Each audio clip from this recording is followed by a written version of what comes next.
rules and regulations which are very moving very fast in UK accounting practices, particularly financial and accounting practices, I will say. They are, demanding more targeted and serious attention to give them and to manage our practices in a more professional way. In this regard, UK Branch Council organized and planned today's discussion forum and session. And we are lucky enough that today, not only our senior fellow members, but a DINFO team is also joined us, and they gonna introduce and they will present a demo about the very important and valuable product that is for identity verification, anti-money laundering, and risk assessment of our clients before they joined us. So to move further, I will introduce Mr. Syed Ishtiaq Hussain Naqvi, fellow member of Institute of Cost Management Accountants, fellow member of Institute of Financial Accountants, the UK. And Mr. Ishtiaq Naqvi is the most, I will say, humble and learned and long practicing member in UK. And today, I'm very much thankful to Mr. Ishtiaq Naqvi to accept our invitation and present on the topic. Mr. Ishtiaq Naqvi, over to you, please. Yeah, thank you very much, Adalbi, for the nice words. And let me share the screen first.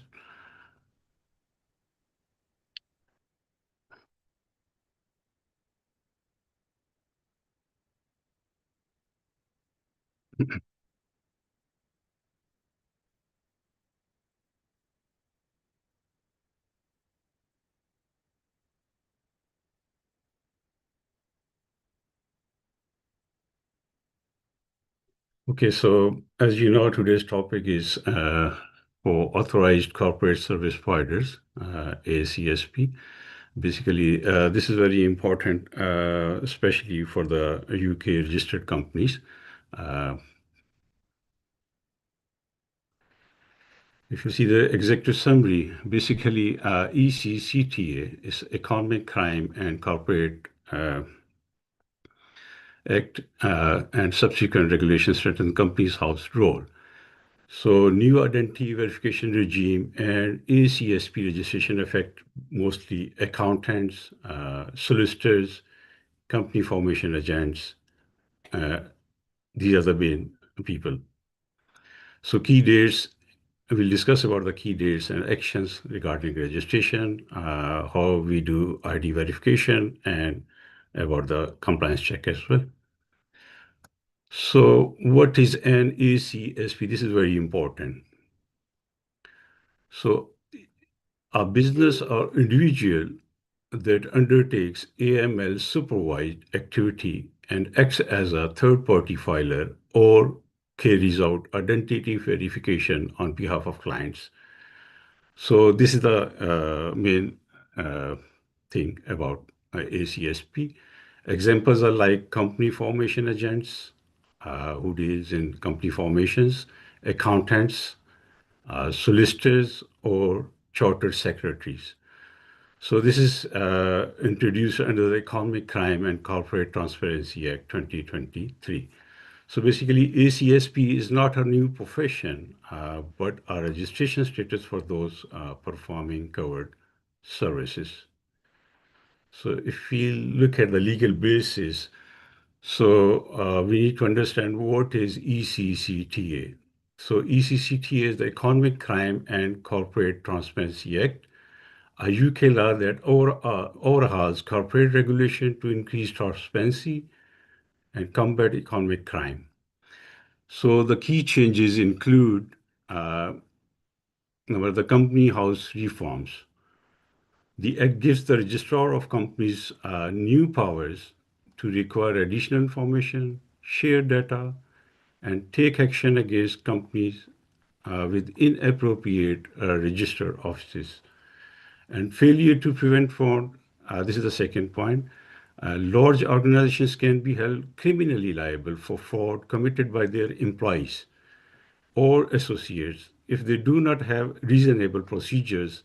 So this is very important. So you need to keep reasonable procedures in place.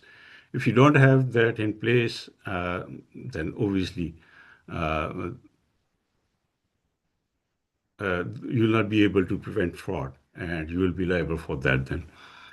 So the corporate liability, the Act expands the identification doctrine, making it easier to attribute criminal liability to a corporate body for the actions of the individuals, particularly those in senior management in that organization. And the fourth one is register office addresses. Companies are now required to have an appropriate address. That is not a PO box address because previously in UK, most of the people have been using PO boxes addresses just to register their company. So previously it was very easy to register a company, but I think now onward it will be quite difficult. And failing to comply risk being struck off the register. So what must ACSPs do? So basically there are four important things which ASPs need to do. Number one, which is most important, register with Companies House as an ACSP to carry out ID verification or file on behalf of clients. So this is the first step. And secondly, follow Companies House identification identity verification standards when verifying individuals. This is the second point. And third one is keep records of the checks and be able to provide details of the checks conducted. And the fourth part is must be UK based and supervised by the anti-money laundering supervisory body. So these are the main points which any ACSP is supposed to do. So the first of all, we'll go through with the practical aspects of the point number one, which is register with Companies House as an ACSP to carry out ID verification. So this is the first step. I'll show you, let me open that, please. Okay, so I'll give you an insight actually, because most of our friends, they find it difficult to register as an ACSP. So just a second. So the first thing is for registering as an ACSP is that to apply to register as a company house authorized agent. So who can apply to register your business as authorized agent? You must be one of the following, like uh, director or general partner, member, or sole traders. So what type of business are you registering? So basically, these are the slides I have taken from the Companies House site just to give insight to the participants. So what type of business are you registering? Obviously, you need to select one of them. Suppose if we select it's a limited company, then we need to click on Save and Continue. And on the next screen, it will ask what is the company number. So we need to put the company number and then Save and Continue again. And at the next page, it will ask, is this your company? Obviously, what we have actually entered about the company name and company number. So we need to double check it if this is correct. What we are registering, is this list was or not. If this is okay, then we need to click confirm and continue. And on the next page, it will ask, what is your business role in the business? What is your role in the business? So obviously, you need to select, I'm a director of, I just put this company as a sample. So after that, just save and continue. On the next slide, it will show which name is registered with AML, supervisory body. So this is very important again. Obviously, you need to enter the correct name and you need to double check with your records because most of the applications being rejected by the Companies House because they haven't entered the correct name of the organization which was actually registered for AML. So correspondence email address, they will ask to enter the correspondence email address. So you can select which you have already wrote before, or you can change it if you want. And if this is okay, then click Save and Continue. And on the next page, it will ask which anti-money laundering supervisory bodies are you registered with. So obviously you need to select one of them. Suppose if I am the member of IFA, so it's on the next page, I think. So I'll select this one, the Institute of Financial Accountants, save and continue. And on the next page, it will ask check the anti-money laundering details. So we need to make sure, we need to double check it, whether these details are correct or not. Suppose in this slide, we have selected Association of Chartered Certified Accountants. So AML membership number, again, this is very important, the membership number. Normally what people do when registering for ACSP, they just put their own membership number instead of the company they are registering for. They don't normally put that number. And just because of that, the company has reject their application to register them as a ACSP. So this is very important. If you are unsure, you need to double check it with your supervisory body. So if these details are correct, or if you think this is something wrong, you can change it, and otherwise just click on the confirm and continue. And on the next page, it will give you an overview what you have entered so far. So you need to make sure that these details are correct. If you think there is something wrong or you need to correct it, you can click on the change button, and then you can change it and save it. And on the next page, it will ask you to pay. You enter your card details because there is a fee, which is £55 you need to pay to the company's house for registering as a ACSP.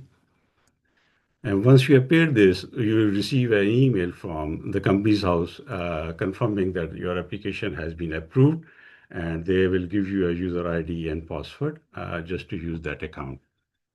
So how to use your authorized agent account? This is very important again. So you'll be able to access your authorized agent account when you log in into your company's house account. Through this account, you'll be able to, number one, what you can do is add or remove users. When you add people who work for the ACSP to the account, they will not need to verify their identity. This is very important. Only your firm need to verify the identity or the director who's actually registering on behalf of the company. But you can add more users. Suppose you can delegate your things, to the staff members. So you can add them here, and your staff member, they don't need to verify their identity. And next, you can update the ACSP detail, and account owner must tell us if there are any changes to the information we hold about the ACSP. Obviously, the company is asking to tell them within 14 days if there is any change in the details. So the third thing is close the ACSP account. If you think at some point that you don't need it anymore, and you can close that account as well. So this was actually the first point relating to how to register with ACSP. Let me open the second screen. Great. Well done, Mr. Agvi. Thank you. Carry on, please. Just here, I interrupt you for a minute for the information of all our participants. Yeah, please. As the Mr. Istiaq will finish his slides, you all guys can participate as, whatever the questions you have, any queries you have in the middle. And after your queries, then we will hand over the session to our guest info team, so that they will have a better understanding of all the aspects from users, from accountants, whatever, and then they will be a better position to address all the queries. So this is the little bit, addition I want to say. Over to Ishtiaq sir. Yeah, thank you very much. Sorry, just a second. So we have covered this so far. We have actually covered the first part of what must ACSP do. The first part was we have gone through with that, which was relating to the register with the company's house as an ACSP to carry out ID verification or file on behalf of the clients. So the second important point is follow company's house identity verification standards when verifying individuals. This is again very important. So what are the standards basically set by the company's house? Number one, ask for information about the person, like uh, who you are verifying them. So you need to ask them the question like, you need their name, date of birth, home address, and last 12 months history. Uh, you will need email address as well. And the second point is get evidence to verify the person's identity. Just like you need a copy of passport or you need to see the driving license. And thirdly, check the evidence is real. So basically, this is very important point and very tricky as well. If you're verifying them manually, I mean in person, so you must be well trained in detecting the false documents. Obviously, you need some kind of training. Obviously, if I'm not trained in identifying whether this document is false or not, so here comes the third parties as well. So I think done for people are here as well. We can use their services for these purposes. And number four, I check it is real identity and it belongs to the person claiming it. So this is the case when actually the person you are meeting the people in face to face. So on the one side you can check the original passport, and you can compare it with the person to who you are meeting. So keep records of the identity checks and decide. Number six, decide if you can verify the person's identity. So you must decide if you are satisfied the person is who they claim to be, and you have been able to verify them to the required standards. So this is the second point, which is also very important, basically. So you need to keep or maintain these standards set by the company's house. So the third point is keep records of the checks and be able to provide details of the checks conducted. And this is again very important, being ACSP. You must keep records of all the evidence and information you use to verify someone's identity. You must keep records for 7 years from the date you completed their identity. Again, it's very important. If we compare it to AML, I think is the records we need to keep is for 5 years. But if we are verifying someone's identity, we need to keep records for 7 years. So this is important, and this includes what kind of records we need to keep or maintain for 7 years. This includes copies of the documents you checked, evidence of the identity checks you completed, or records of any failed verification attempts.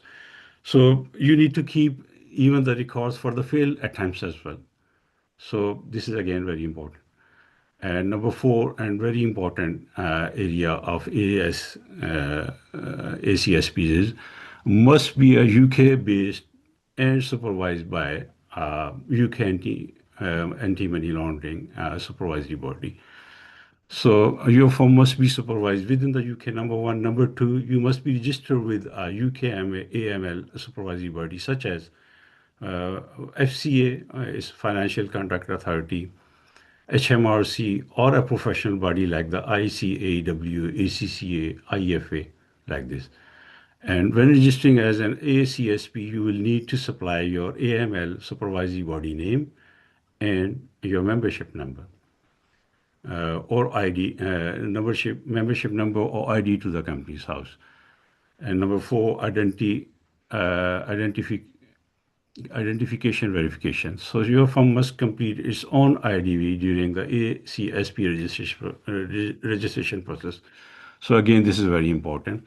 So basically, these are the four areas which are very important when you are considering to register as an ACSP.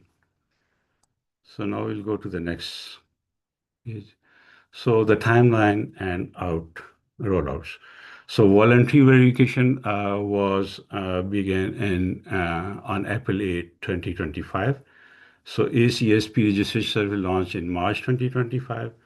So rollout of mandatory ID verification, and full ACSP responsibilities across 2025 and 26, which we have recently seen that since 18 November is now been mandatory to verify the identities of individuals before submitting their confirmation statements or any other filing.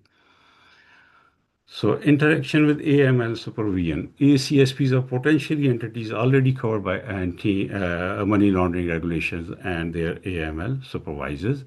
Just like accountants, most of the accountants are already bound to register with any AML supervisory body. And Companies House expects ACSPs to meet both AML and Companies House identity standards, firms and reconcile both regimes. So data sharing, accountability, and enforcement. Companies House has stronger powers to investigate, share data with law enforcement agencies, and take enforcement actions under ECCTA. So they become more powerful with this law. Failure to comply with identity verification registration requirements can lead to administrative or criminal penalties. So this is again very important. So practical steps for firms, like confirm whether your services require ACSP registration. You need to check before applying. So register with companies, or if you will carry out ID checks or file for the client. So obviously, if you're doing any of these two, you need to register with a company's house as ACSP. Update AML policies and train staff on company's house ID standards.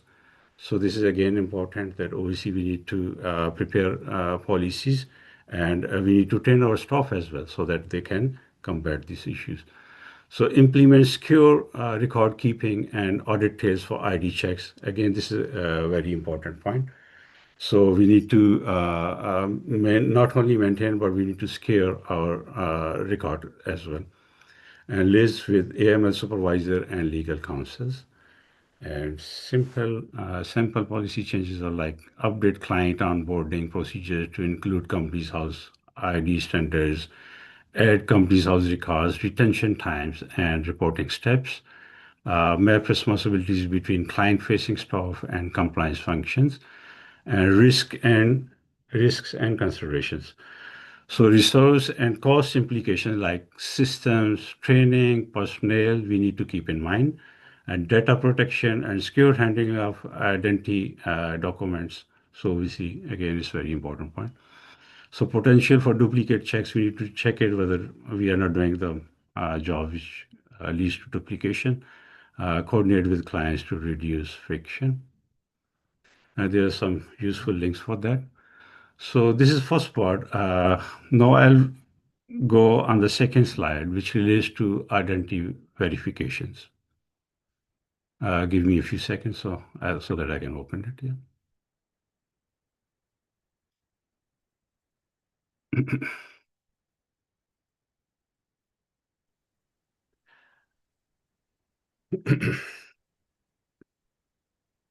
Okay, so identity verification at company's house. Mandatory identification applies to directors. PSCs is a persons in significant controls, LLP members, and presenters.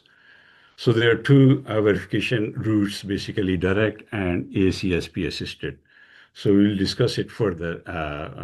I'll give you some insights as well. How can we do verification using direct and ACSP assisted methods? So the transition period is 12 months from 18th of November, 2025. I think we have already gone through with this in my previous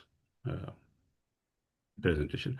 So who must verify? So the company directors, whether existing or new, they must need to verify. Persons with significant control, PSCs, LLP members, RLE representatives. So filing presenters, they will be there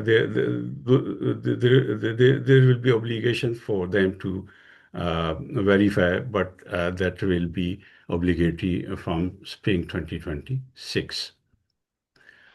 So verification methods. So there's a number one, there's a direct route via gov.uk one login, and indirect route via ACSP verification statements, which obviously, if you are registered for ACSP, so you can do this option as well.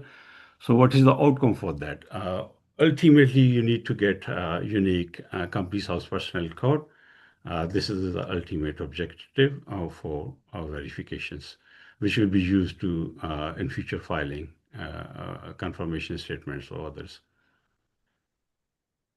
So personal code. Personal code is used to link an individual to company roles and filings required during incorporation, at the time of appointments, at the time of filing confirmation statements.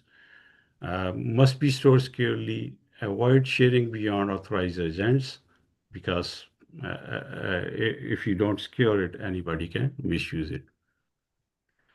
So implementation timeline from April 25, voluntary verification began on April 8 April 2025. From 18 November 2025, mandatory ID view for directors, PSCs, and LLP members is already been started. And from spring 2026, filing presenters and agent verification requirements. So this is again penalties and enforcement, failure to verify, potential criminal offense, fines, and there may be some restrictions as well.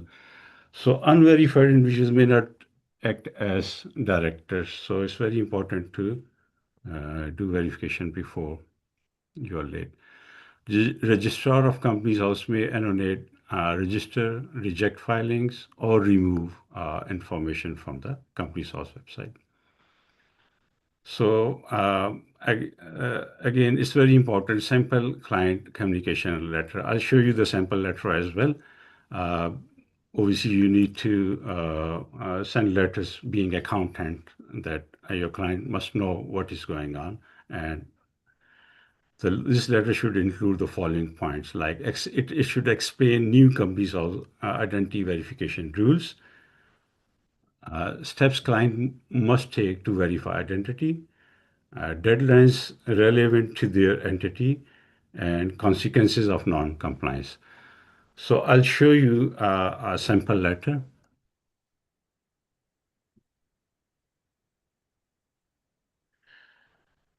The letter will be something like that. Obviously, you can send this letter on your company's letterhead, and it should be addressed to your client. Subject could be, or reference could be, new mandatory company's house identity verification requirements. And you can mention that we are writing to inform you about the significant upcoming legal changes affecting all UK companies and LLPs under ECCTA. So again, this is a 2-3 pages letter, but I can give you the main points. The first point you should include in this letter is who must verify their identity. You just give them some brief on that. You can explain them that who is liable to be verified. And secondly, you can just mention how identity verification works. You can just explain a little bit more that there are two options. Number one, option one, direct verification method.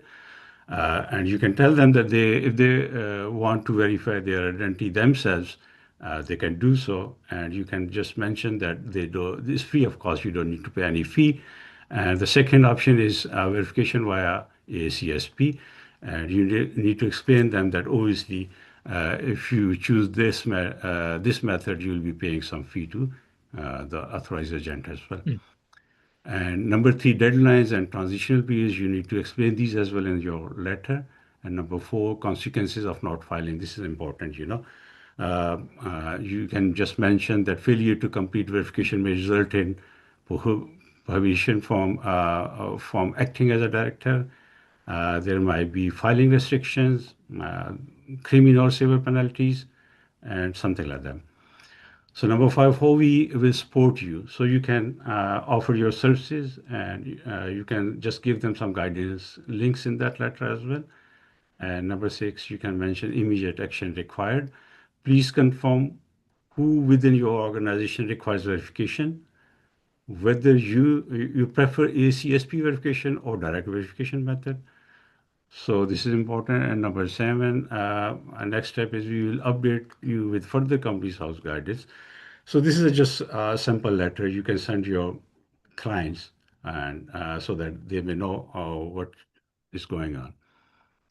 And next, just a second, sorry.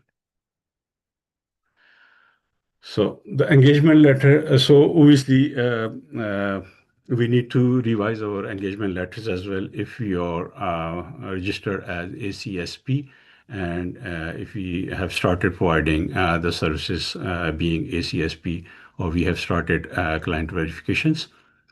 So this is I'll show the sample letter as well, sample clauses I mean. So the new clause, client responsibility for completing ID verification. You must include this in your revised letter of engagement. Authority for form to act as ACSP where applicable. This is again very important. You need to mention it, and you need to clarify this in your engagement letter. And indemnity where client inaction causes delays or non-compliance. So again, this is important. I'll show you a sample letter for this as well. So these are the clauses. Basically, you can change according to your own needs as well. But the main heading, I can read it out for you. Number one, client responsibility for ID verification. You need to include this section and your engagement letter. Requirements to provide information promptly. Authority to act as ACSP. Limitation of responsibilities. You need to explain about the limitations in your letter of engagement, and effect on filings and corporate actions. Again, you need to explain this as well. And fees for verification services, you need to clarify about your fees, what you will be charging for the services you are providing them. So data protection and secure handling, you need to add this section as well, and client warranty. So this is just example. You can choose to add these clauses in your new revised letter of engagement. There is one more thing which I want to go through with this before going any further.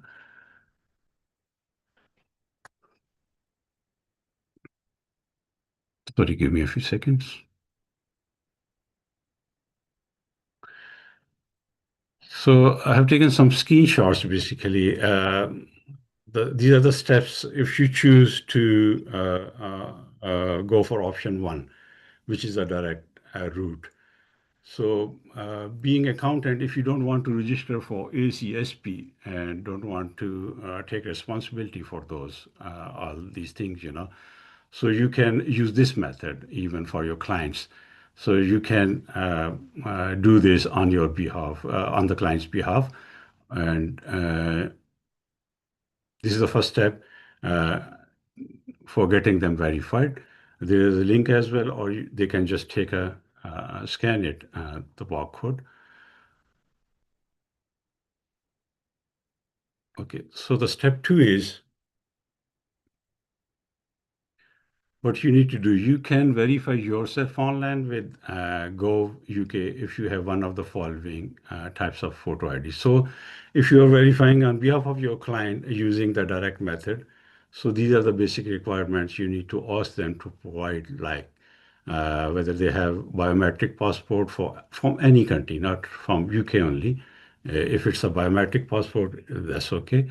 And secondly, UK photo driving license, whether it's a full or provisional, UK biometric residence permit, UK biometric residence card, and UK frontier work permit.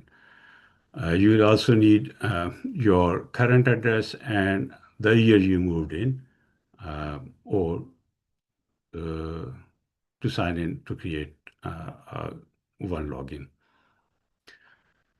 So how to verify? Uh, I'll show you. There's three methods basically, but I'll show you in just a second.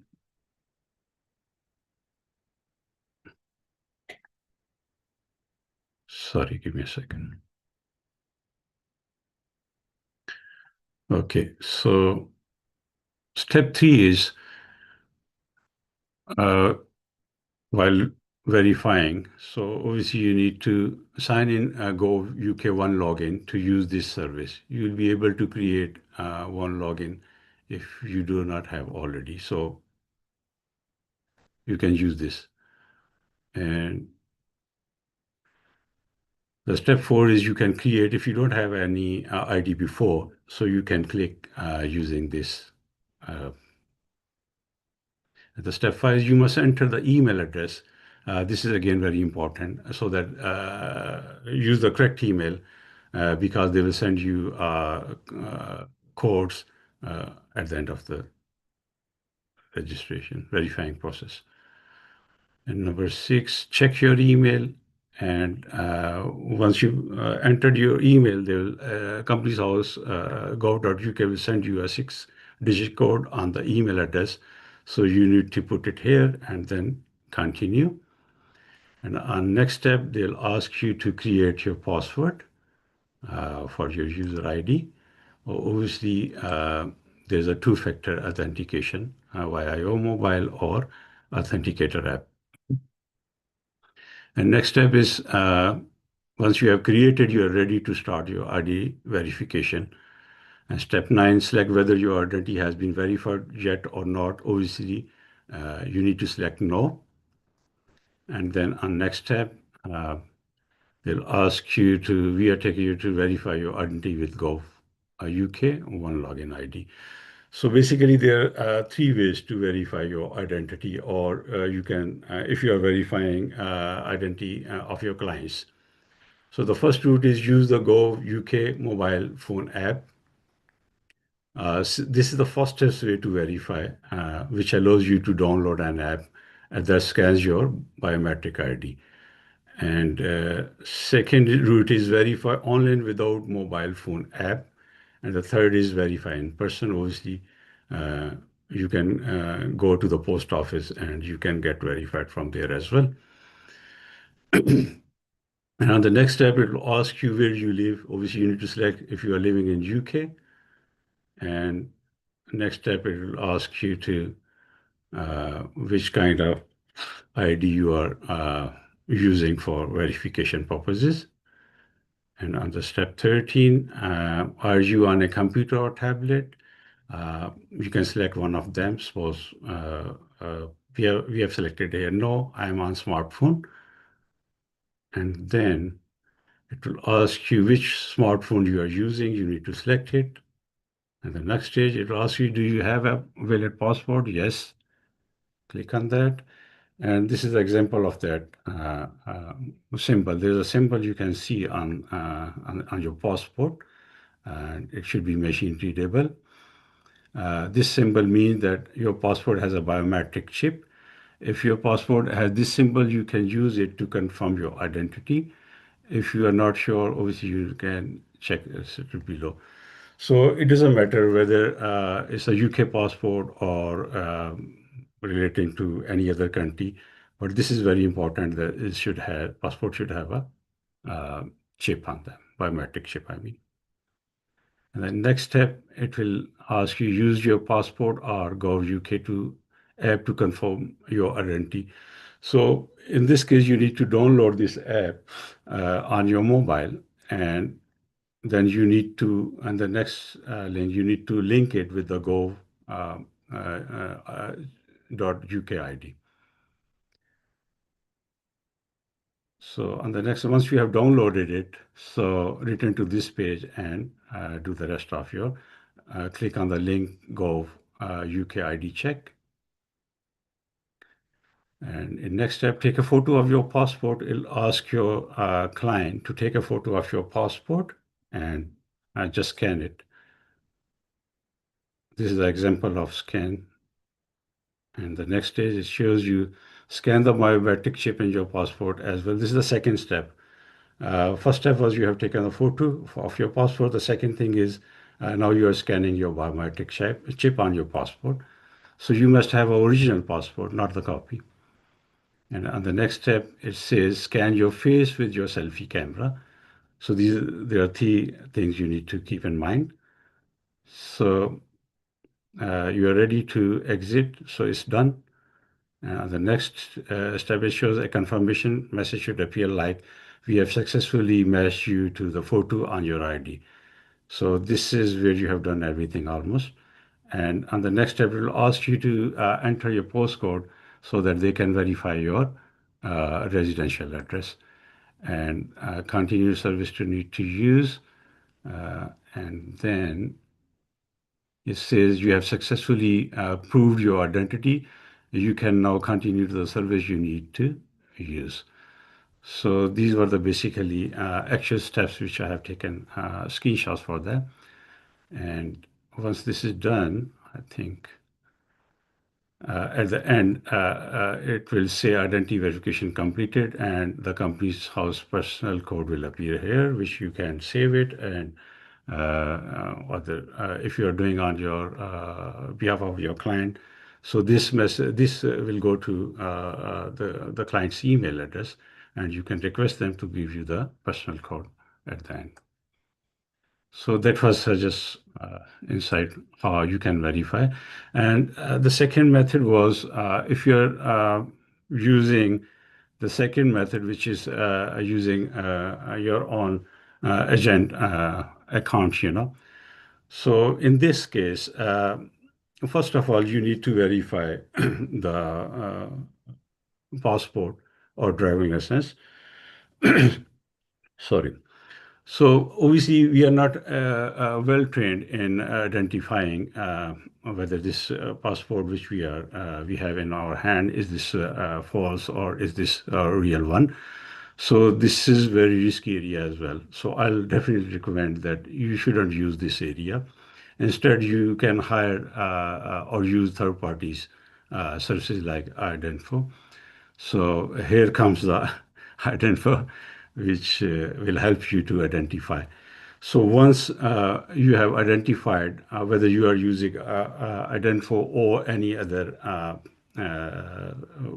third-party ID providers, so once you have verified those, basically you will better explain this area. But I think once we have verified the biometric checks, the third party, they will give us the confirmation that's been done and whether it's successful or not, or so once this is done, the second step is we need to log into our ACSP account, and it will ask few details about the clients, like name, address, their date of birth, email address, something like that. So once you enter that, and then they will, once it's completed, they will send an email to our client about the personal code. So once they get that code, obviously you can ask them to give back that code to you so that you can use it for your future filings. So Shadabi, that's all from my side, I think. So I hope Very I well said. have covered that. Thank you, dear Mr. Ishtiaq. Can you please stop sharing your Yeah. screen? And yes, my dear, all respected participants and our guests. So this was a very, I think, comprehensive wrap up of all the requirements and what are the available ways, or what the accountants can do and what the directors can do.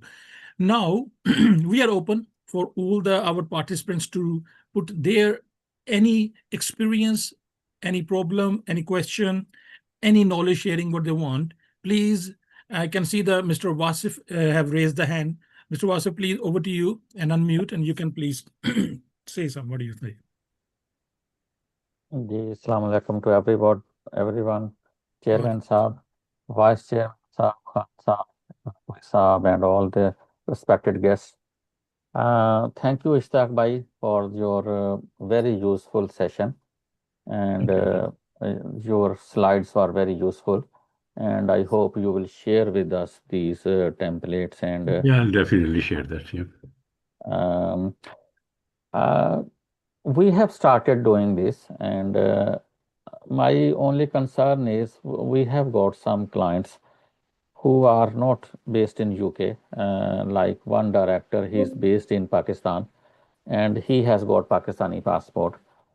What extra measures should we take to identify their verification? This question is for yourself only and for our guests from Idenfo. Maybe they can throw some light as well. I would prefer to use the third parties to verify them to minimize our risk. But just in case, if we are verifying, what extra steps or which extra documents we should be asking them from the client? Good. So this is a very important area for directors or the PSPs who are overseas, who are not residing in UK. So obviously they are remotely, performing as a director. So in order to verify their identity, it will be a very gray area potentially. But solutions are there. We'll talk about that. And we will keep this question for our, guests and presenter Ishtaq Sahab as well. And meanwhile, I will like to take more questions. Mr.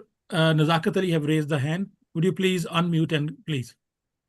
Yes, I think thank you very much for UK Branch Council. First of all, arranging a very informative session.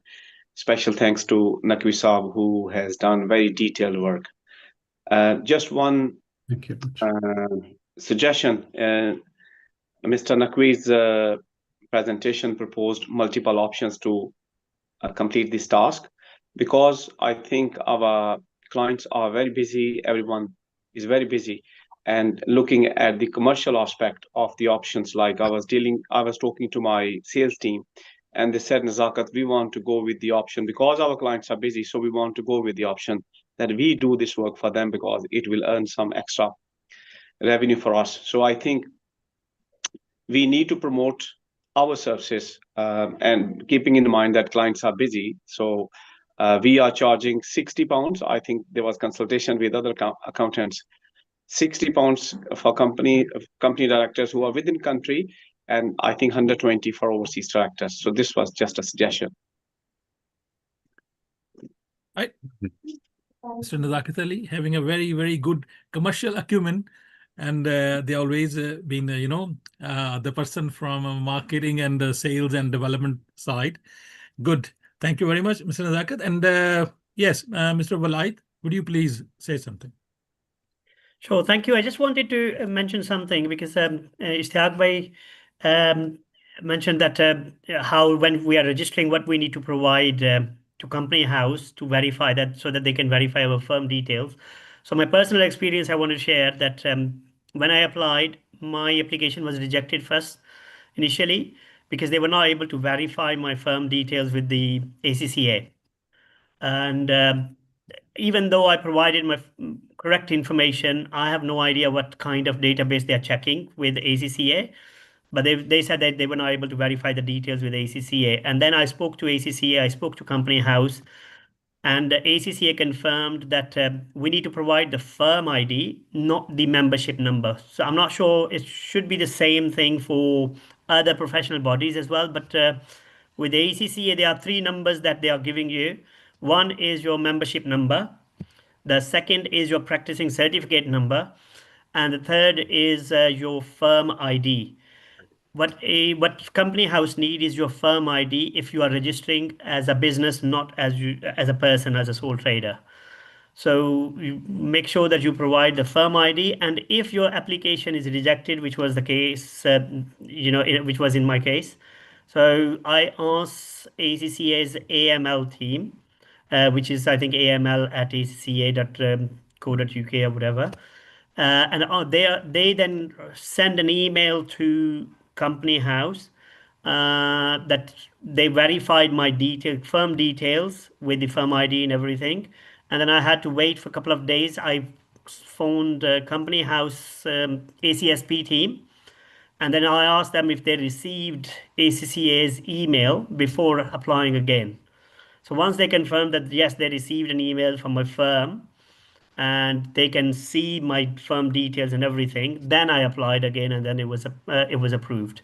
So just a suggestion, in case something like this happens, make sure you provide your firm ID, or you can check with ACSP team whether they are checking the membership numbers of firm IDs for different AML supervisory bodies. All right. Another very important point that there are 3 numbers actually.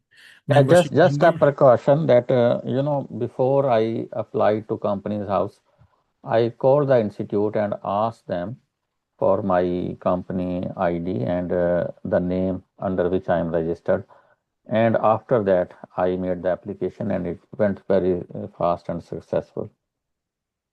That's why Vasavai is, guru of the everyone, because It's normally the form which is registered for AML supervision. So it's not personal membership number or the practicing certificate number. So in our case, this was actually the firm's membership number, not the practicing membership number. So Vlad is right. All right. Good. Thank you. Okay, guys. Any more question, please?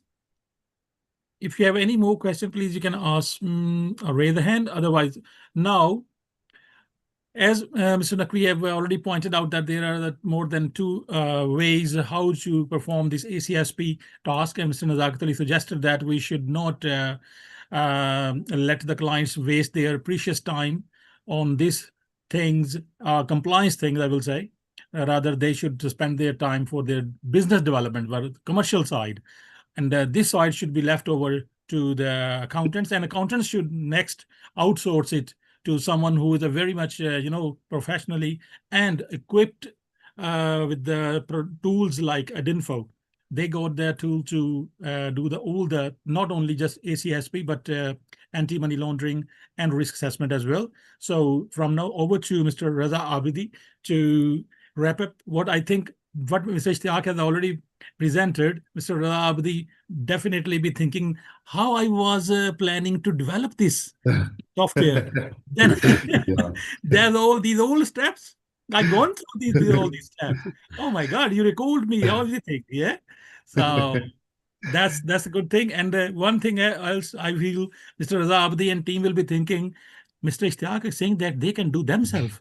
If the clients be doing it themselves, who will buy that info then? All right. So here is the platform over to Mr. Raza Abdi and team, please. Oh, thank you so very much, Shahzad Saab. It's a privilege. It's an honor to be participating today in ICMA UK branch council. So when I was a student back in the days in Karachi, I wanted to be in the space of accountancy, but I was not as astute and as knowledgeable, as wiser as you all are on this call. So I chose the route of doing my master's, and that was in the UK in late 1998, somewhere later in the 90s. So just a matter of introduction. So my team is here. And what we intend to do is to first, I'm going to introduce myself and introduce the team. And then we will show a demo of the product that actually we pioneered. And I'm glad you mentioned. So yes, 6 years back when we founded this company, we had no clue that one fine day in the month of November of 2025, ACSP requirements will come into play. We knew that digital ID verification is going to be the name of the uh, game in the digital world.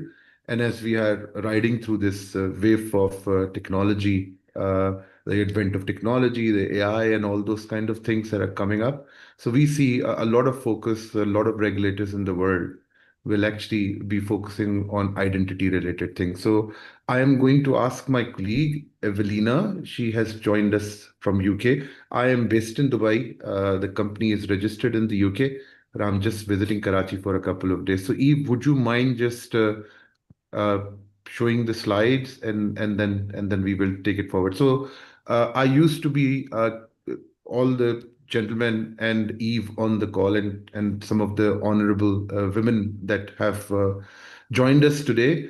I used to be a banker. I worked in banking for 18 years. I worked in banking predominantly with Citibank, and that too in the UK regional office. Left banking for a purpose, and that to fight this menace of money laundering.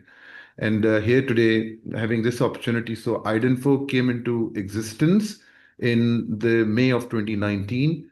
We are incorporated in the UK. Of course, I was watching Company House displayed in here by Honorable Ishtaq Saab, and a brilliant presentation that he made. And of course, we are one of the country that is domiciled there. We have our offices in Dubai that serves the Middle Eastern market, in Pakistan, which of course is a profit center, as well as our back office of technology, and we also have office in Qatar.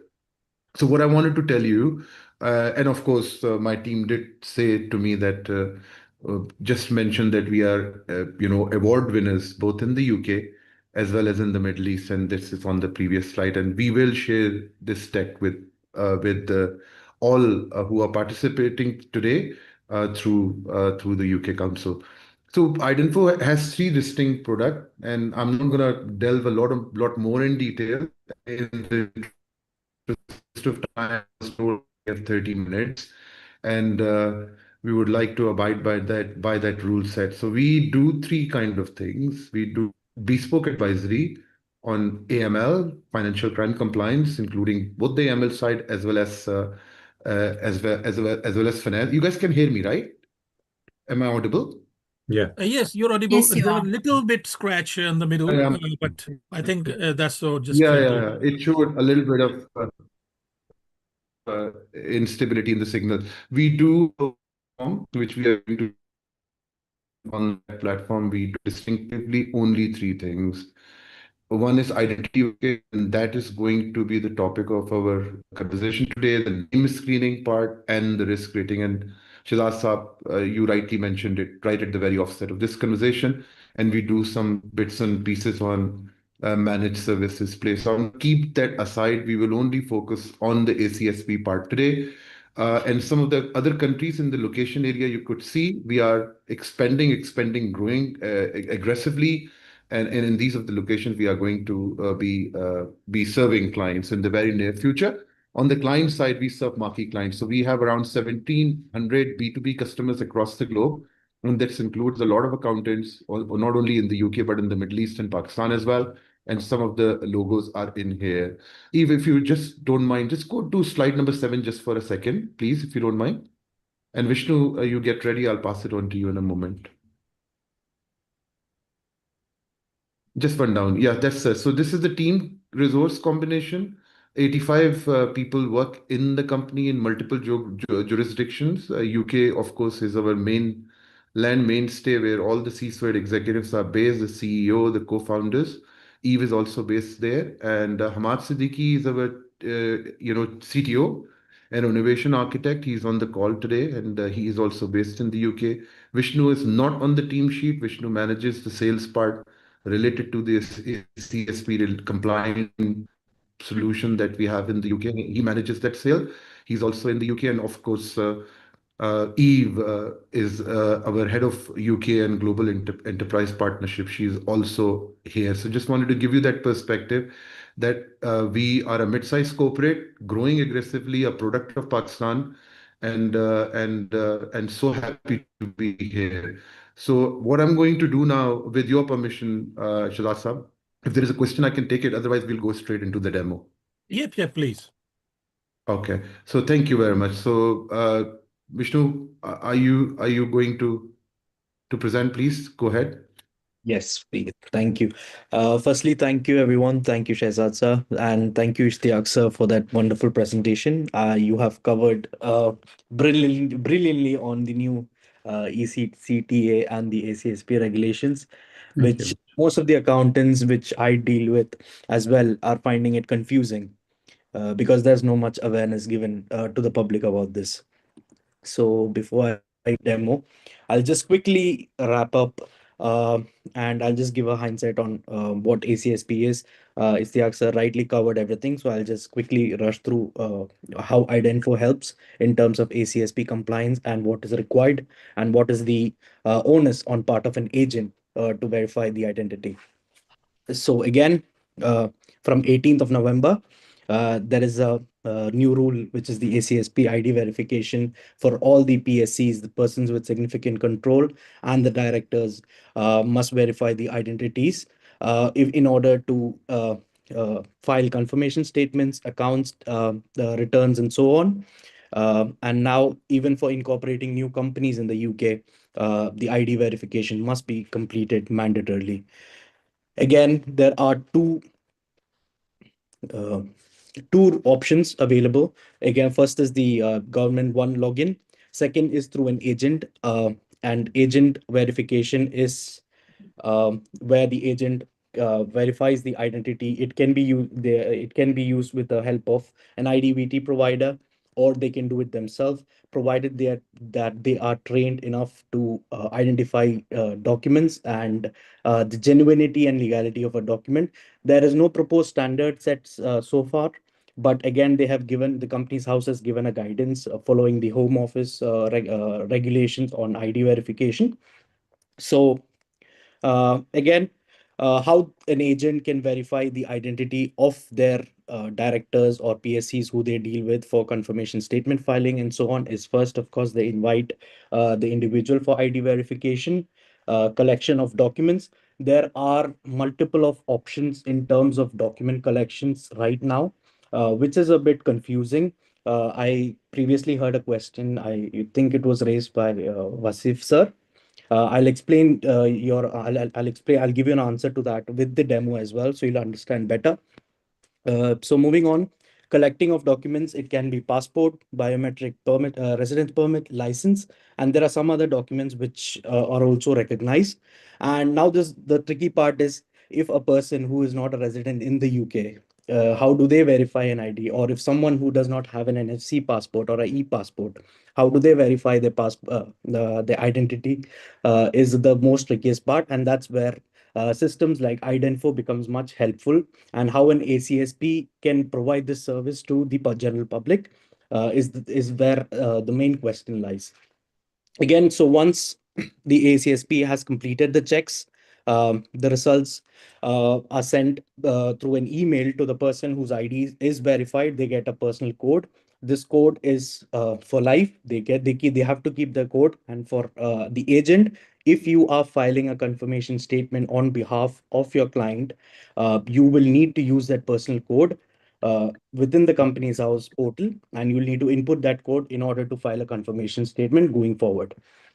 And uh, this records, whichever records you have collected and verified, must be stored for 7 years. This is the minimum time period, and there should be a proper audit trail along with timestamp when this was done and when the verification has taken place and the mode of verification as well.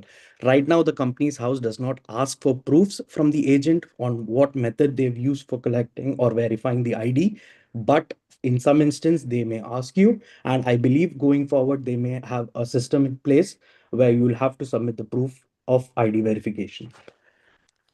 Now I will quickly go into the portal, IDENFO's portal. I hope my screen is visible. Yeah. Yeah, you have to toggle the screen. We can see the presentation.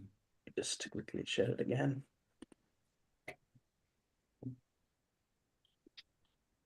Yep. So I am just, I hope it's visible now. Yeah. Brilliant. So Idenfo is a online portal. It's a SaaS-based platform, web hosted. So you pretty much just need the login details. And once you sign in, it takes you to the portal.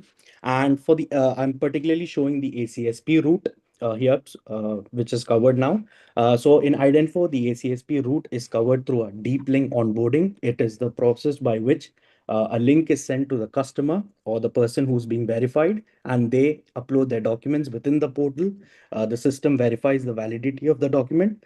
Once the document is verified, it takes them through a liveness check. So I will show you that process.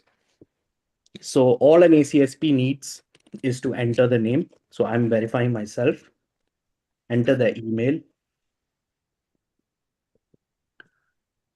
and just the same.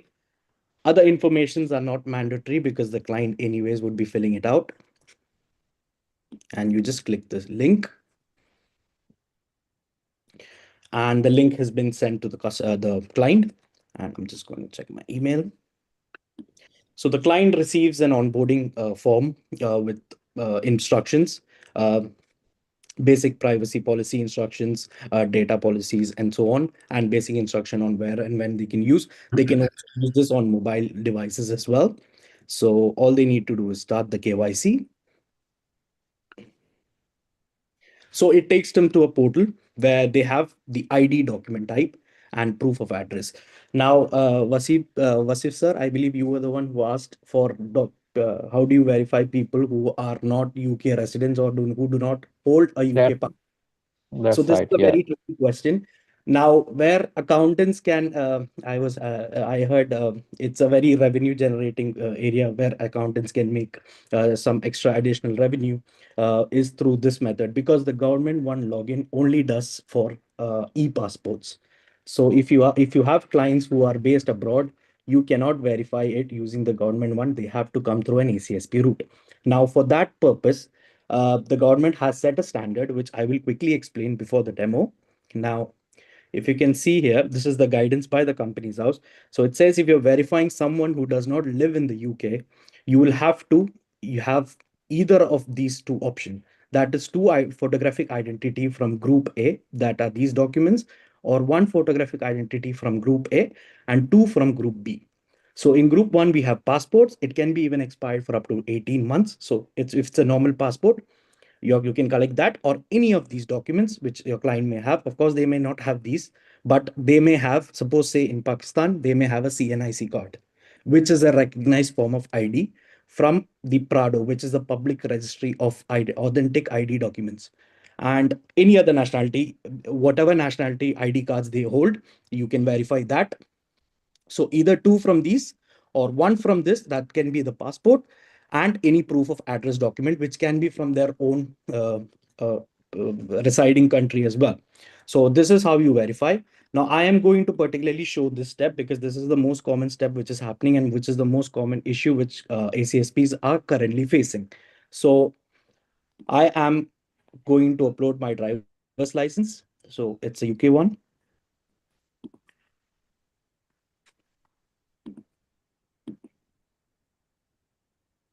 And they have to just scroll to all the four corners so that this document is clearly captured. Now the system is verifying the document, the license, and once that is complete, you can see the document is verified. The document, what type of document it is captured. So if it is a passport, it will recognize the country as well. Image quality and text is clear, which means that the passport does not have any tampering. And you click continue. Now the back side as well.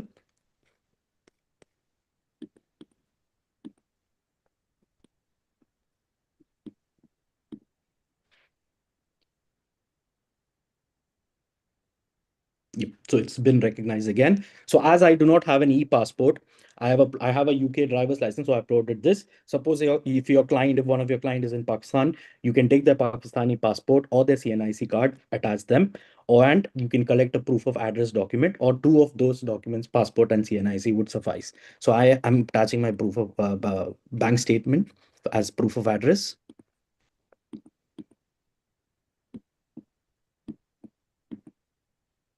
And that's attached as well. Any other document the client wishes to add, they can add it here. And now comes the liveness check. So in liveness check, it's a feature where the facial feature or the biometric feature of the document is verified with the passport. So I am just quickly heading to Zoom to just turn off my camera. It's also called selfie, yeah? Yes. So Yeah. it is where, so in the government ID, it's called the selfie, where the selfie image is matched to the document. In IDENFO, we ask certain attributes or some actions from the client so that we can see the facial features are, to be compared with the one on the document and see if the person is actually real. So it gives you certain instructions that it should be a well-lit room, accessories should be removed, and the ending should be gentle. So I'm just going to start my KYC. So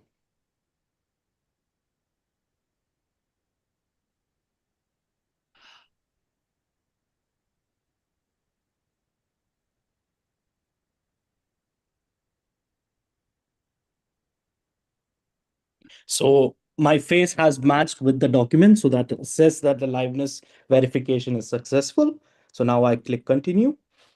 So IDENFO has an OCR feature, which is the optical character recognition. This is a very important feature, especially when it comes to ACSP, is where the information from the document, which is attached, is automatically captured to the form and it fills it so that there is no there is a very minimal chance for errors. So the OCR feature captures all the information you require from the document, and any other like information the client wants to share, they can add it here. Now all they need to do is, and for address as well, they just need to put the house number and postal code if they are based in the UK, or if they are not based in the UK, they can just add their address manually as well. And all they need to do is click continue.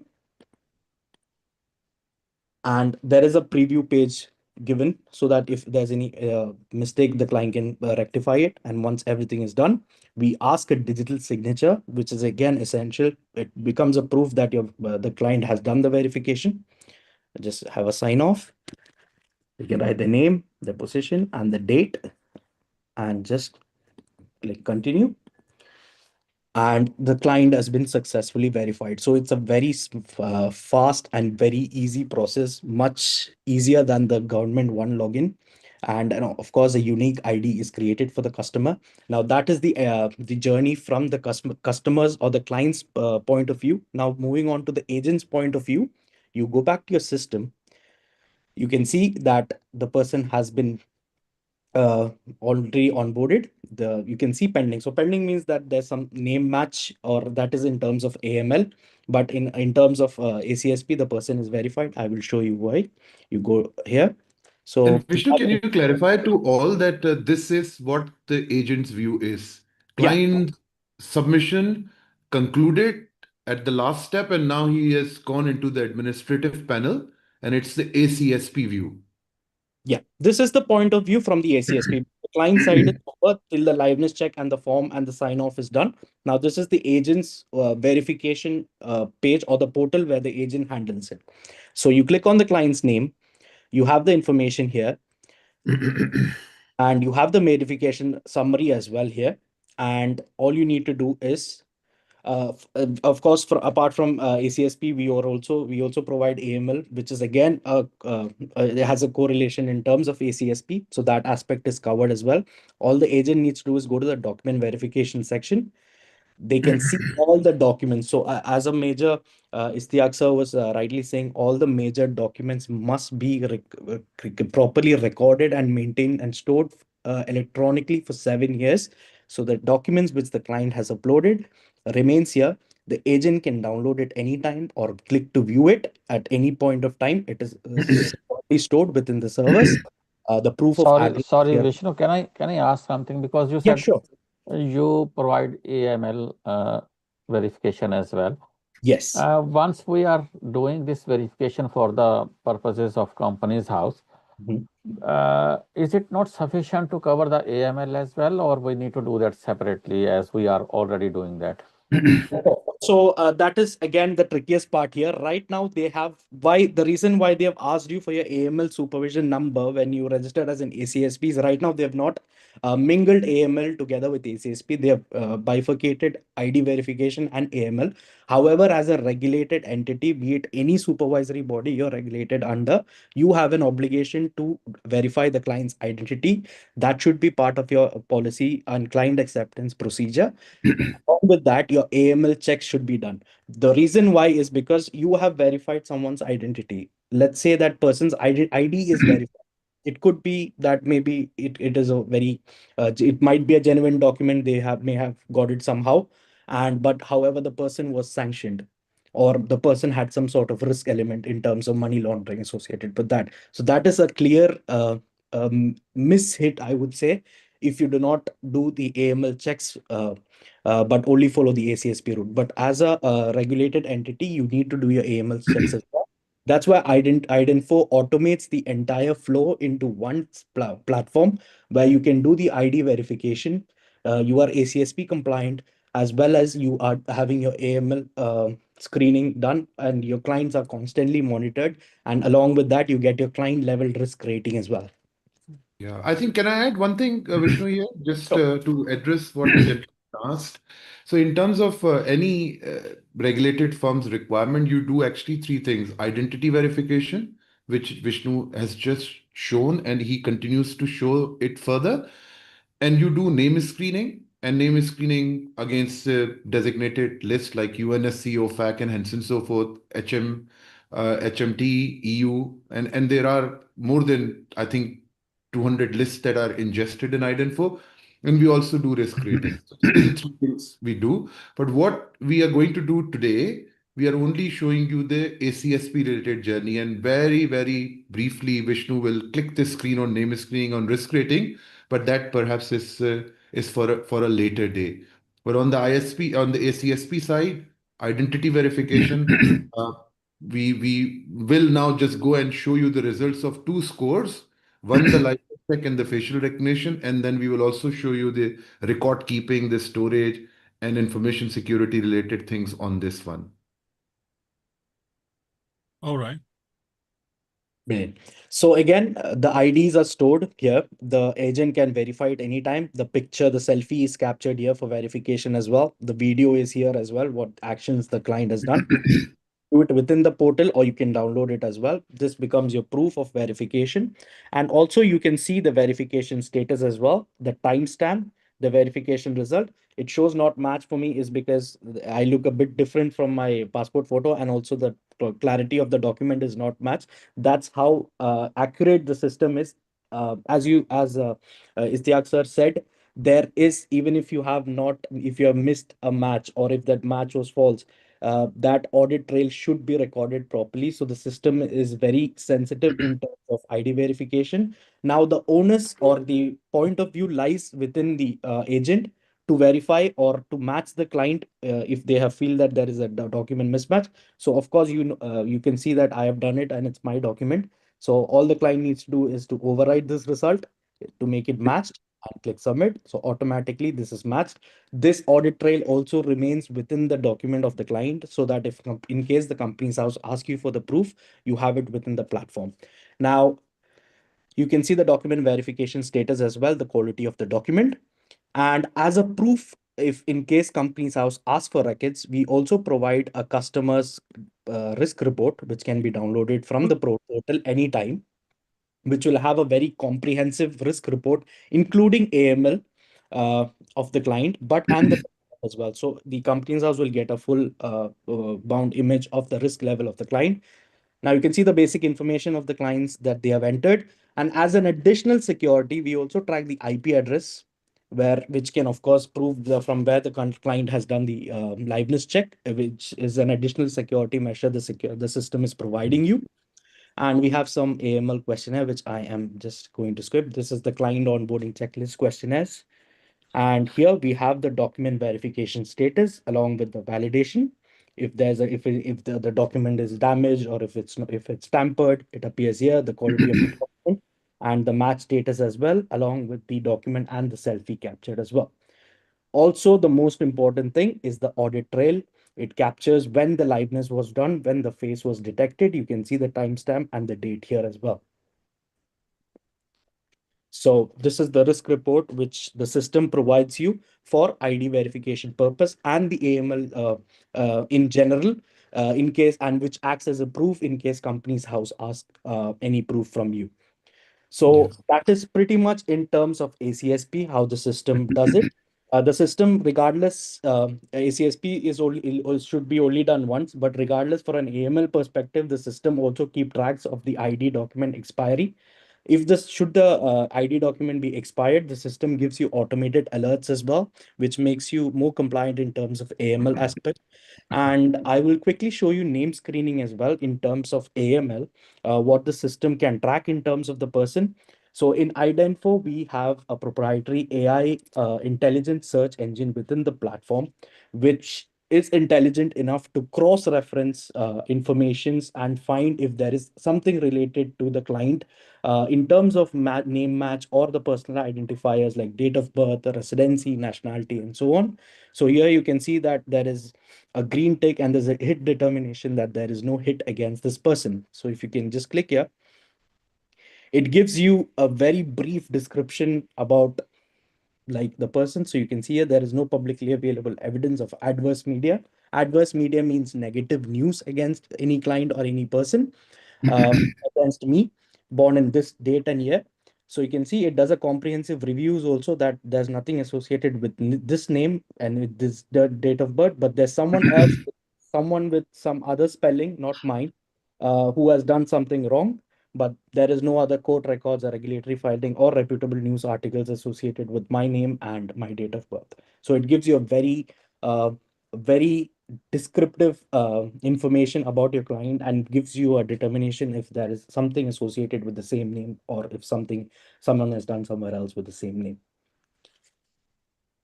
So yep, I think that Vishnu, is. I think just quickly click the risk rating engine before we take the questions, please. Just explain this as well. So yes, so we do a client level risk assessment as well, which is a regulatory requirement as per all the supervisory bodies in the UK. Some supervisory bodies may have some altered according to their practice as well. So here we have the basic risk assessment scoring, which is done on residence, delivery channel, nationality, product, and industry. This is the basic risk elements under the FATF regulations. Now here, delivery channel shows high risk is because when you're verifying someone's identity and the person is not actually with you or you have not seen them face to face, that is a delivery channel risk. So it gives you a 5-point score, and high risk is because you have not seen me live, but you have onboarded me digitally and you have only met me digitally. So as per AML regulations or the UK money laundering regulations, delivery channels or people you have not met to face is a high risk customer. However, should you wish to rectify that, you can do so by editing the profile and declaring that you have met me face to face. There's a face to face declaration when you edit the profile. If you click this on yes, automatically the risk scoring here will change. Will change. And it categorizes other risk elements as well. Suppose the nationality is from high risk, it comes here as high risk. So it gives you a scoring as well. So in case the score is above 60, that may indicate that the client is extremely high risk. And we also have risk overrides as well, which deals with all the risk elements or the name hits which has been identified against the client in terms of sanction, special interest, adverse media, or even if the document is not matched, it shows it's high risk here. Yeah. Yeah, And I it think, happens, sometimes client come for initial meeting and they say, we have decided we will go with you, but I don't have my passport or other correct. ID verifications, and we can verify them later on.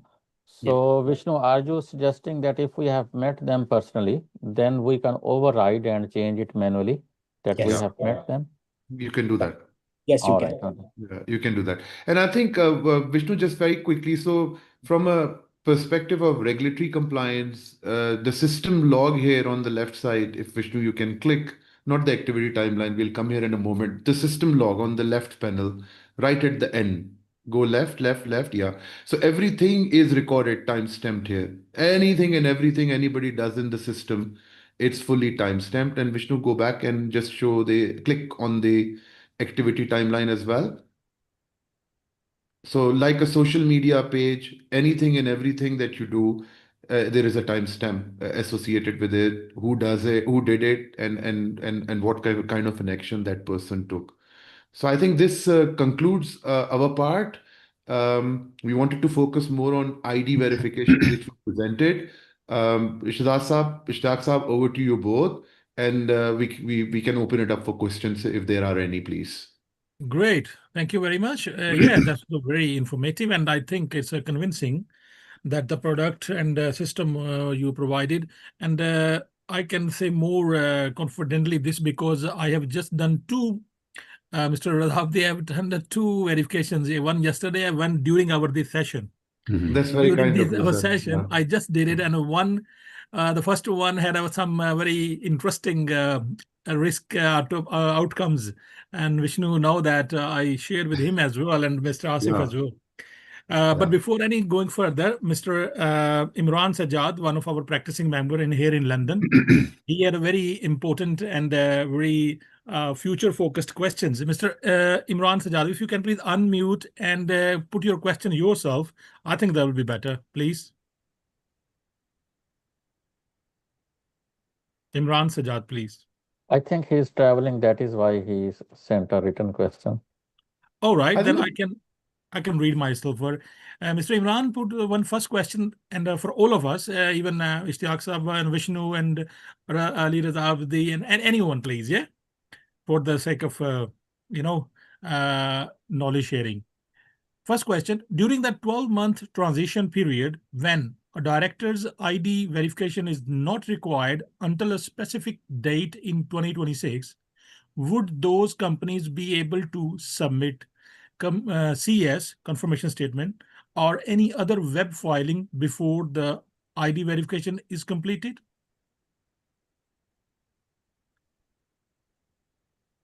I think more During the pertains 12-month to transition period, when director's IDV is not required until a specified date in 26, I would think, those yes, that's true. You can still carry on doing confirmation statements until that date has come up. Whichever, if you go on Company House, for every verification, they give a date. Some people are given date up until November 2026. I noticed some of those some of my clients have date for March 2026. So up until that date, we would be able to file without verifying. But after that date, we won't be able to file. That's my yeah. understanding. I did one after 18th, and that person's ID was not verified. So I'm sure we would be able to do. Yeah, I think that is what we believe as well, Velayat Saab, that this is right. Date which is Vilayat not sir, Vilayat sir, have you filed any confirmation statement after 18th of November without any verification? I did confirmation statement, yes. Yeah. Okay. So they don't ask for the Yeah, they didn't personal. ask for the code. Okay, that's fine. Thank you much. I did yesterday accounts filing. For accounts filing, they don't need even after 18th November. They My will. understanding, I haven't filed any accounts, but my understanding is they will wait until that deadline, comes up, whatever appears on the Company House page. Yeah, for the accounts, they are not asking at the moment for personal code. But when you file confirmation statement, they normally ask for the personal code. I have just filed one confirmation statement today, and it wasn't allowing me to go further until I actually verified that person and put the code in there and link that code with the while filing the confirmation statement. Okay, so then maybe I did it on 18th itself rather than 19th. So Yeah, probably after that's why. 18th, I think it's not allowing to file confirmation statement without personal code. Okay. So Stand corrected, Ishtaq. So Yeah, we thank you. concluded that we cannot file confirmation statement without ID verification after 18th November in any case. Yes? Yeah. Yeah. All right, good. So can you hear me? Yes, please. I got the mic active now. My son helped me with that. Right. Okay. Actually, I had the issue with this on 17th of November, 7 p.m. We were not able to file a confirmation statement without the ID verification. We tried today as well. As Ishtiyaq Sab said, we had the same problem. We had to put in the ID verification code. Only then we were able to do that. although it clearly tells on Companies House website that ID verification is not required until 26th of November 26. Can I explain a bit further? Basically, this is a mandatory for filing confirmation statement that you must verify your clients. I think this is the case. You can compare it like you don't need to verify until November 2026 if there's no confirmation statement is due. This is specifically for the confirmation statement. While you are filing other things like accounts or other things, there's no need for personal code. I think this is the case. But this is contradictory to the basic legislation. If someone is not required to verify their identity up to a certain date in 2026, why they're asking it now? I think this is a kind of misunderstanding, I think, which I understood. Because I think whichever comes first, like whether if you need to file your confirmation statement before November 26, obviously you're obliged to verify to the client. Well, so sorry, I'm just prolonging this. The confirmation statement we were filing was up to 8th of November, Yeah. which is due in 14 days, which comes to 22nd of November. So we tried to submit it before the 18th of November kicks in, but we were not able to do that. Yeah, that was the case with me as well today. Well, I was just trying to file a confirmation statement. It wasn't allowing me. It was clearly saying that you need to verify first to the client and link the personal codes. Once I done it, I filed it easily then. Actually, Imran bhai, I would suggest please call Companies House tomorrow and update us with the results as well, so we know what is the actual situation. Well, actually, we did the ID verification and we have submitted the confirmation statement eventually today. Oh, right. Okay. Yeah. Okay. Okay, let's move on. You have got a second Bhai, question still, as I well. think tomorrow call Companies House and ask for the claim. You face the hazard. No, it's not the I'm just Companies kidding. House. I'm It's just not the kidding. Companies House. We are thinking of making a formal complaint to the software, which we are using at the moment, Oh, because they are saying that we can, because our claim is to the Companies House as well. We have already asked a clarification from them. As soon as I get some information, of course, I will share in my practicing accountants group. All right. Okay. Okay, let's move forward to your Okay. second question Imran, quickly. please, second question you want to read, or you want to ask, or you want me to read? Yes, I can ask the question that now. I Please. mean, Vishnu, thankfully for all the very nice presentation. Thank you to Ishtiaq. So sorry, I straight came into the question first. That ID verification code, this is a lifetime code. Like any Companies House code, we can change. If an accountant, if a client changes their agent, they come from one agent to another agent. The previous agent would also have that code. So is there any remedy or any possible solution to this problem? Again, that's again the issue with the legislation which Companies House has not addressed. So as the code is only once, it is issued to the email ID provided to the person only once after the agent has verified them. So that 11-digit code stays alive with that person itself. So this is something which Companies House needs to address. I believe soon they will come up with that, because there was a lot of issues raised on top of this. Well, even if the code is like compromised, somebody has access to that code. So what is the remedy for that company? So right now, Companies House has said that in case they have, if they're changing the name, or if they're changing, suppose in terms of if someone is getting married and they change the name, and now they need to get, or there's something changed in terms of nationality, they want to get re-verified. There is a route where they said that you need to raise an issue with the Companies House where you can get re-verified and a new code issued to the same person. Can I add something? Maybe if they change the company's authentication code, although it will not be fully secure, but it will at least provide some kind of security. Even if somebody want to use that person's code, director's code for that company, so at least they will not be able to do that. Good. So there will be authentication code and this ID verification code. So both, one will be available, one will not be available. Yeah. Yes. Yeah. All right. Good. I have another question. I don't know whoever can answer this question. You finish your quota. Now you go back to the queue now. Yeah. In the queue, you have to come after the next question. Yeah. Okay. Okay, that's fine. Okay. And No. I'll come ask later. That's fine. Imran, please carry on. All right. Okay. I'll take the privilege. One of our client, he has multiple companies. He's a director in multiple companies. He did the ID verification himself, but when he understood that he has to provide the separate email addresses for each company, which is correct. But when he was verifying his identity for the second company, the question when it says, have you verified your identity before? Instead of doing it, yes, he clicked the no. Now he has two identity verification code. So in this case, which verification code should be used? You're asking very I interesting think questions, he can Imran. use any. He can use any. No, I think they mentioned it, that the director need to do a one time only for all the companies, That whatever is the correct. email would. That is correct. But he has got two codes and he has provided us both the codes. The system should not generate the second code, first of all.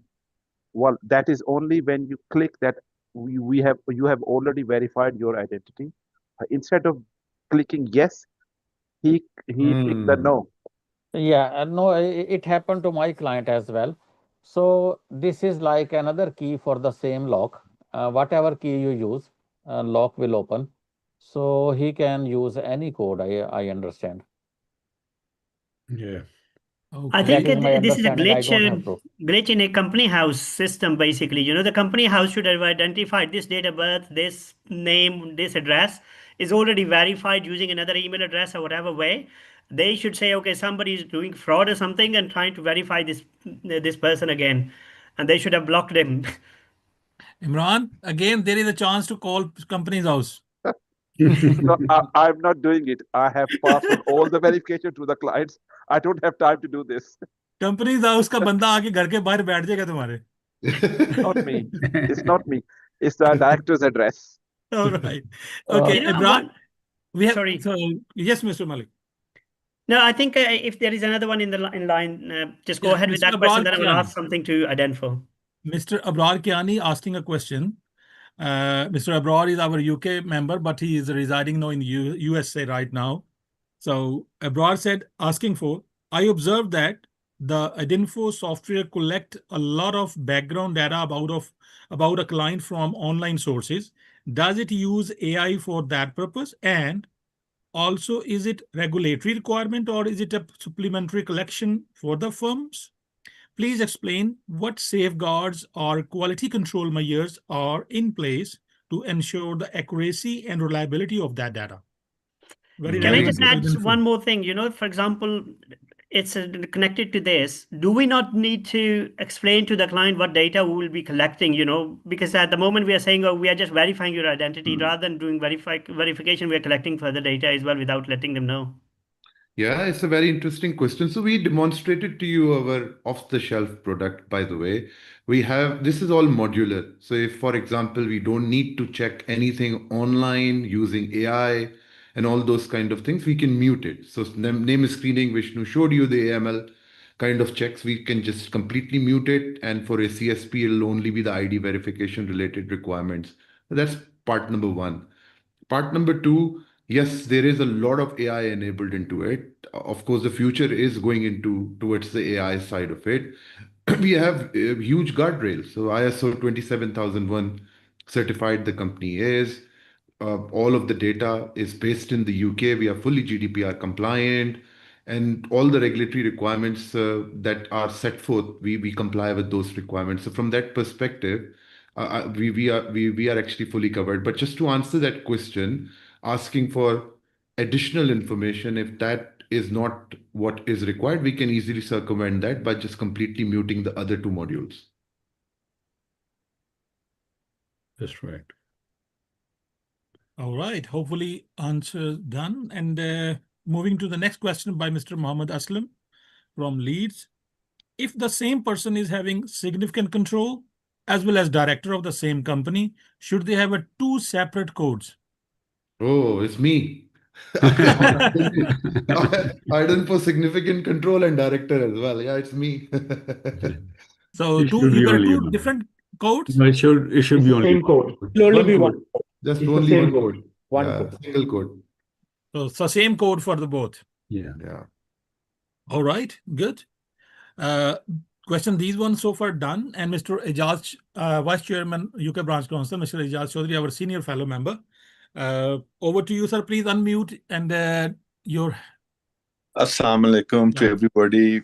Ishtiaq sir, Welcome, thank you sir. very much for sharing the simple and nice presentation. Thank you.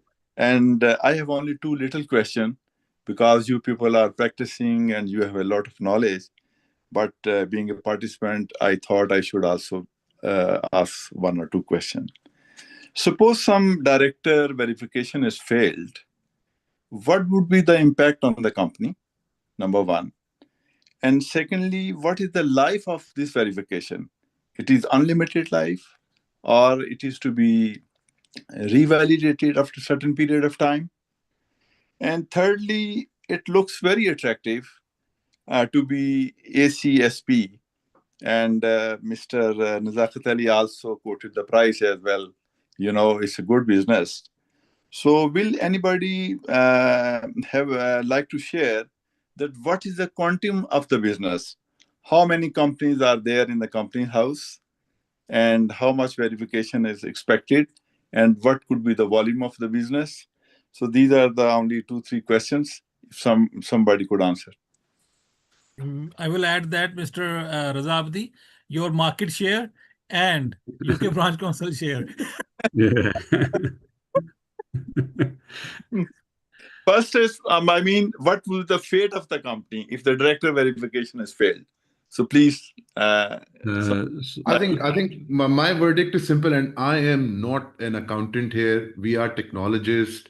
We are ex-bankers. So I would leave the members to answer. But as I own multiple companies in the UK, I must tell you, in case IDV fails as a significant controller or a director of the company, then of course you can't file a confirmation statement. Yeah. If As simple as that. if they don't file if they don't main file the confirmation statement, ultimately that company will be struck off from the company's house register. That is true. And fines and everything. So, okay, good. The second question is, what is the validity of this verification? Will It's one it time. continue for whole life? Yeah. It's lifetime. No, circumstances change. Somebody passport might change. He might be involved in some No, criminal. identification is for lifetime. It is not limited to that passport. This is a But one time. companies have said if they can ask to verify it again. If they suspect something or anybody complains, they will ask the person to verify again. If they don't ask, it is for lifetime. Yeah. Very good. Sure. And Vasab, this question I'm putting to you. Apparently, it looks very attractive in terms of business that people would be having a new stream of revenue.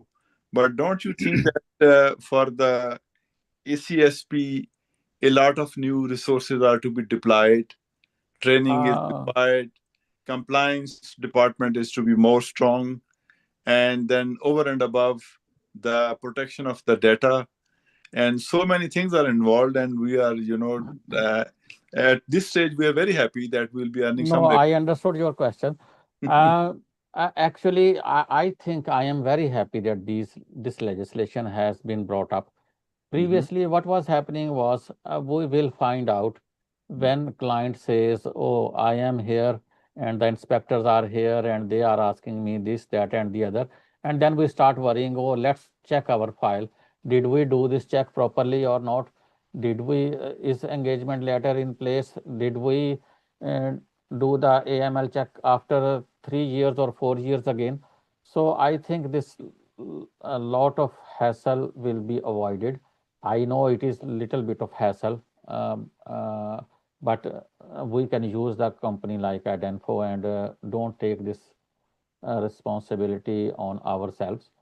And maybe we can utilize their services and it will make our life easy. I have got around 250 companies, and maybe 100 of them might use this facility themselves and they will verify, but around 150 will be asking me, although already few clients said, oh, I will do it, I want to save some money. And they, after trying couple of days, they said, oh, I tried, but I failed. I called company's house as well. I was holding on the phone for 15-20 minutes and they were not helpful. Can you do it for me? So I think there is extra income and we should do it properly, and we will have at least peace of mind and we can sleep properly at night rather than thinking about company going under dissolution and what will be the consequences to accountant firm. Yeah, I fully endorse this, by the way. I think And I'm going my to only add. input is that, as Ijaz Sahab very correctly said, that the potential is very huge. More than 5 million companies are registered with the company's house. So the entities are massive, actually. And if we as a platform strategize this along with the collaboration of Adenfo, I think we can easily leverage this particular potential which is available right now. I agree. Raza, you're absolutely right. And I think when I was doing some work, it was around 5.5 million companies are, by the way, registered in the UK. And even if we discount the ones which are under liquidation, the definition is effective. It's around 4.8 million companies. That does not mean the target market. You know why? Because all companies do not need to go through this. Directors can have multiple companies. So if a director gets this validation done one time, then it's okay. And secondly, another important bit is actually the fact that not all will go through a CSP. Let's be very, very honest with that as well, because you have an option to go and do it directly with the company house as well, right? So they allow that option too. So considering all those kind of things, it's a sizable market. No two ways about it. I heard one of your member quoted price around £60 for in-house UK validation, and I'm sure more for overseas. Twenty. And yeah. So I think another bit I wanted to address, I think someone asked this question: what is the validity of this verification? So company house has not set any validity to it. If you do it once, it's live, unless your circumstances do change, which Vishnu was mentioning earlier, right? If you get married, if for some other reasons the circumstances change, and that's when you need to do the reassessment or the revalidation, and otherwise it remains valid until a longer period.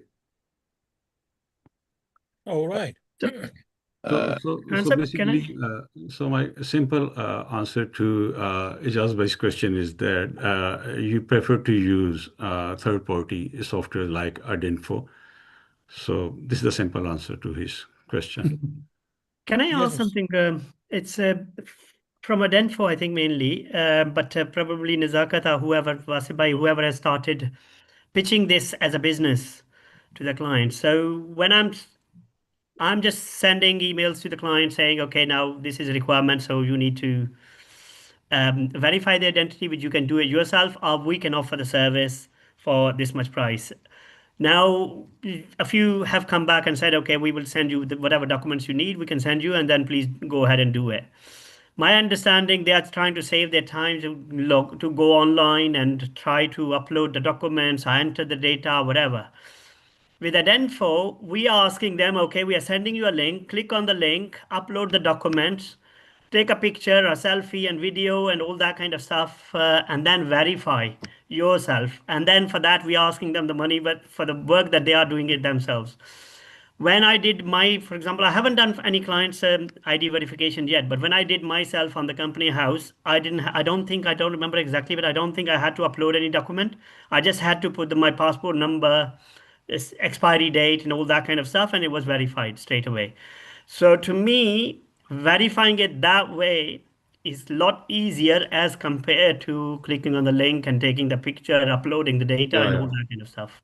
So how would we, I mean, like justify to the client that why we're using Adenfo and asking them to do the work and pay us? Allow me to respond to it with my experience basically, because there are two distinct examples. Right now, we are talking about serving as an ACSP and verifying my identity on my own. So if I say that I'm acting as an ACSP, definitely these validation are required, right?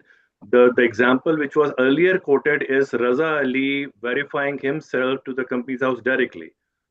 But right now, what we are referring to is being treated as ACSP on behalf of the client, undertaking to company's house that yes, I have validated the director and the PACS, and I confirm that all the identity verification has been done by me. So company's house given me two options, either to go in person or take IDV technology for that matter. So again, it is my prerogative to go to the client in person, take the passport, verify it, or use the third party technology for that matter. So I think for being treated as the ACSP, you have no option but to go either in person or to take the third party technology, IDV technology for that matter. I think, Mike, just to elaborate, from safety point of view, from compliance point of view, it makes sense to use a third party where we can keep all the records and everything is documented. But from business point of view, I just wanted to understand how would we satisfy the client? Okay, please do this now. I think maybe because I know that Mr. Nazakat has a larger client base, so he would be better to explain this. How is he doing it? Is he using third-party software? We are exactly using your concerns as a strength. So your concern is that we are using third-party software, which is doing most of the work, and client is not doing their work themselves. So we are selling in a way that we are paying out of pocket for this system. System is doing part of the job, and we are doing part of the job as well. So we are presenting them the whole volume. If we just do present to a client that we will be doing this, client will say, Nazakat, you are my friend. Why I should pay you £60? We present this software as a third-party software, and we say some part is being done by the software. There's out-of-pocket involved as well. That's why you need to pay a £60, and client does not. Yeah. Yes, Nazakat Bhai is very right. I'll second him because I have my personal experience as well. It's a psychological effect as well. If you say somebody that, okay, we are using direct method, so they will see no value addition in that. When we will sending them the link from Adenfo Pause, so they will be more impressed. Oh, really? They are using third parties and paying them as well. So I think this is another perspective as well. Yeah. Yeah, agree. Okay, good. Thank you. So this is But here. Malak sir, one thing to add, I think even if you download the app on your mobile, it asks you to scan the passport or driving license. No, there are two methods basically, Wasif bhai. One actually the Floyd bhai mentioned before, that you need to put your details like passport details or driving license. And on the second step, it will ask you to answer a few security questions. So All once right. it's done, there's no need to upload any documents. So that's very simple as well. But it's very tricky, Just security questions. I yes, didn't go through that route, but I think that they are more trickier than scanning the document. yeah, but normally people give the wrong answers, and in that Yeah. case, most of the cases been rejected on this option. Okay. So it means that this is a point of view from the business point of view, as well as social responsibility. What Mr. Velayat is mentioning, that does it have any value for the person who can do it himself with, if he remember the old secret questions or security questions or whatever, and the other route, scanning the document as well, as mentioned by Mr. Wasif. And the third is, Mr. Nazakat's point of view that we can sell them a whole package We are doing some job, software is doing some job, people are sitting behind, and we are giving a peace of mind. We are selling a peace of mind. So Yeah. then there is, this is all the business, dimensions what we are looking at from. But the Well, thing is, I hope Idenfo's rate is not the same for individuals as well.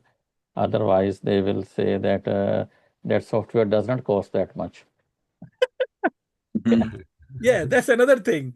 How Adenfo will be selling the for but I don't think individuals will go for that to buy the package for this point of view, because I had my personal experience over last few days that one of the client doctor having a more than 100,000 return, and I mean turnover of their revenue, and I asked them to do this verification through the system or themselves. They said, Yeah. I just asked for 45 pound. I'm not going for a more than I said Yeah. 45 pound per director. The husband and wife both are directors. They said, no, you are charging us 90 pound for extra. I can do myself. And they did it. They Yeah. did it. And they come back to me that, oh no, thank you very much. We did it. So that they said it's a very straight way. It's very Yeah. straightforward, actually. But the thing is, I'll if Mhm. company's house has, I think company's house is the main, body. They have deliberated, I think, beyond our today's whole discussion, that they have discussed all the things how the directors themselves can do. That's why they Yeah. introduced ACSP route, as Mr. Yeah. Raza Ali mentioned rightly. So ACSP route is here. So then opportunity or implication is there for Yeah. the director. I think I think I'm gonna if sorry, Ishtaq sir, please go ahead. Please go ahead. sorry, thank you, but I'll add one more thing. I think it's from the business point of view, it's really a great opportunity for the accountants as well. Suppose in my personal experience, only few clients they prefer to do themselves. Otherwise, they ask us to.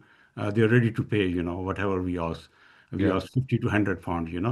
And it's really very cheap to pay like Adinfo. It's 3 pound to 5 pound maybe Yeah. per client.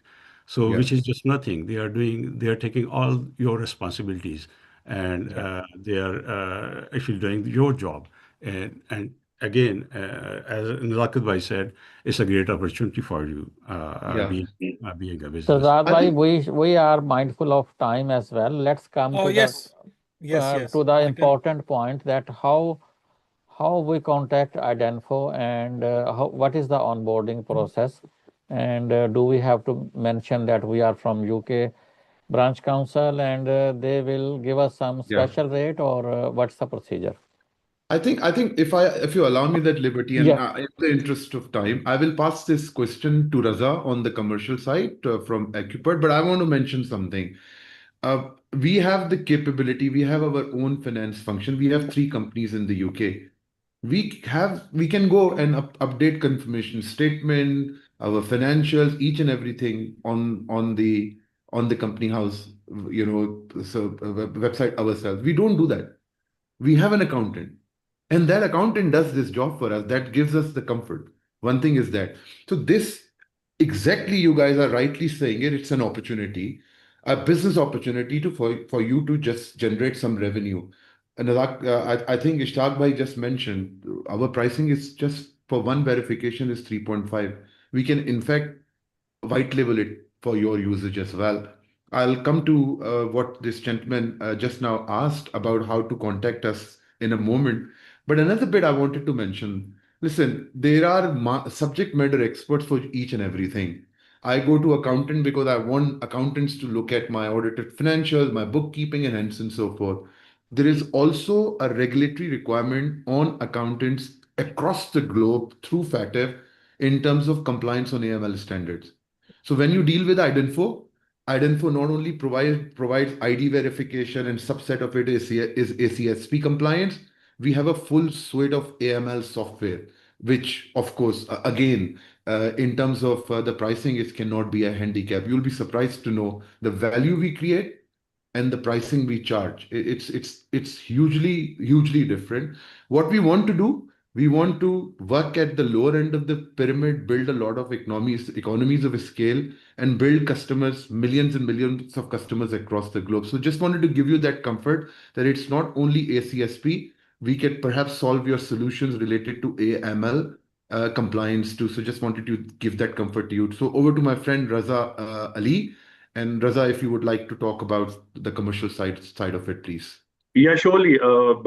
At the outset, please let me thank Vilayat Bhai and Shazad Bhai for initiating this for this particular collaboration, and the way the possibility of creation of this collab leading to the synergy. So, as far as the pricing model is concerned, I've been in contact with Vilayat Bhai and Shazad Bhai, and definitely, these models are finalized and tabled to the branch council. So definitely, it is the prerogative and discretion of the chair and the respected office bearer of branch council. So definitely, as soon as this particular session is concluded, the protocol or the procedure laid down by the branch council, definitely the price model will be routed to all the respected members for the dissemination of information. All right, that's great. Shazad, I want to add one more thing. Actually, I'm using verify.com at the moment, and I have just seen the presentation today from Eden for People. And I'd like to say that if I compare with the verify.com, it's a big company as well. Their features are much better than verify.com. Oh, that's very kind of you to say Much that. better and user friendly. Yeah.